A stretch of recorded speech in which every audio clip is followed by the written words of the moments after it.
Chapitre 3.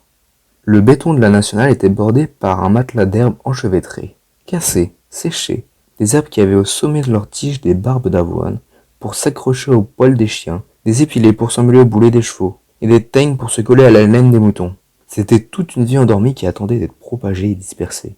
Chaque graine équipée d'outils de dispersion, dards entortillés et parachutes pour le vent, petit épieu et minuscules boules d'épines, et chacune attendait les animaux et le vent, l'ourlet d'un pantalon ou le bas d'une jupe, chacune passive, mais équipée d'outils de l'activité, immobile mais dotée de la puissance du mouvement.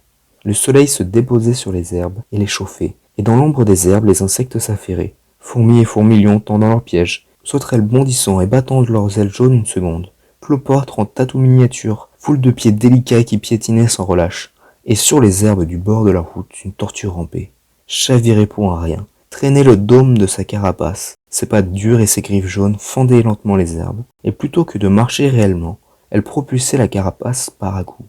Les barbes de l'orge glissaient sur son dos, et les teignes qui tombaient dessus roulaient sans accrocher. Son bec écailleux était entr'ouvert, et, sous des sourcils semblables à des ongles, ses yeux farouches et amusés regardaient droit devant. Elle progressait sur les herbes, en laissant derrière elle un sillage aplati, et la colline, qui est en réalité le remblai de la route, se dressait devant elle.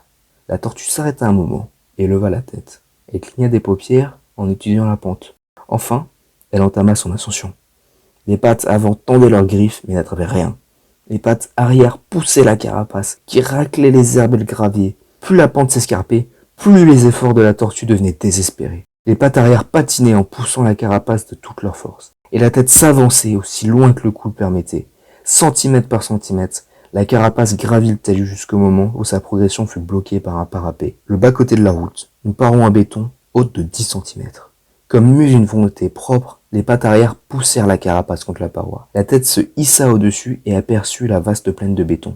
Puis les griffes, accrochant le sommet, se mirent à tirer aussi forte qu'elles le pouvaient et la carapace grimpa petit à petit et sa bordure antérieure vint se poser sur le plat. La tortue s'accorda un instant de répit.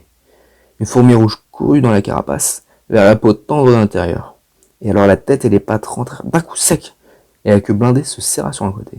La fourmi rouge fut broyée entre le corps et les pattes, et une tête d'avoine sauvage fut coincée dans la carapace par une des pattes avant. La tortue resta un long moment sans bouger, puis son cou reparut lentement. Les vieux yeux amusés inspectèrent les environs, puis les pattes et la queue ressortirent à leur tour. Les pattes arrière se mirent à l'ouvrage, telles des jambes d'éléphant, et la carapace se dressa sur un angle tel que les pattes avant ne touchaient plus la plaine de béton. Mais les pattes arrière ne cessèrent de la propulser de plus en plus haut, jusqu'à ce que, enfin, le point d'équilibre soit atteint, et alors l'avant retomba. Les pattes griffèrent la chaussée, et la tortue retrouva ses appuis.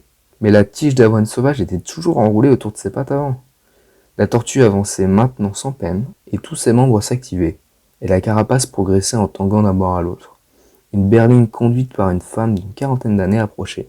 La femme remarqua la tortue, fit un écart sur la droite et sortit de la route. Et les pneus hurlèrent en soulevant un nuage de poussière.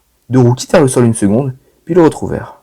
La voiture revint sur la route en dérapant et s'éloigna, moins vite à présent. La tortue, qui était rentrée dans sa carapace, en ressortit et se pressa de repartir car la chaussée était brûlante. C'est ensuite une camionnette qui arriva. Et lorsqu'elle fut assez près, le conducteur vit la tortue et donna un coup de volant pour la percuter.